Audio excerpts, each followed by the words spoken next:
So karon kay nagayaw-yaw ko diya kay tungod isugo ko sa akong mama nga magkuha og mga nilabhan kay mulakaw nga ni daw kay nitawag mo niyang amo no na ni ana siya na ako sa daw kay nagsakit akong mother. So as abuutan nga anak na ako na lang ni Puli. Charing! Hindi!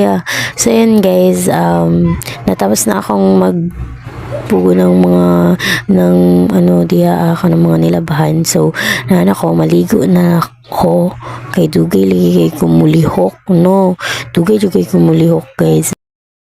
Nag-arabubot pa ko dagan pa ko kasi kason sa kong nawong rubag unsa jud ka perfect charis. So guys kana nagayaw yun na jud ko dira guys kay anak ko gwapa daw kay ko. Uy, joke lang.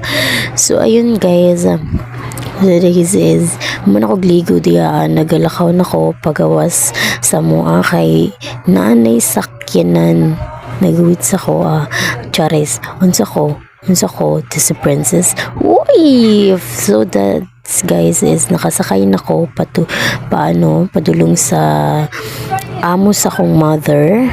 So naga-emote pa ko dira kay lagi ko kasi ko nga sari kulang. Uy, hindi yan pa charis lang bitaw na guys. So kana guys kay patabok na ko diversion. Uy, charing. So nisulod na ko NCCC guys and nakita na ko ang amo sa kong mother nga nagpahandle og tailets. Nagpa-manicure pa siya guys. And then naghapit mi sa palengke na malitog mga gulay.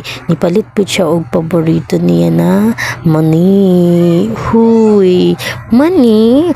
So kana guys nagbaktas na may padulong sa kay musakay og tricycle.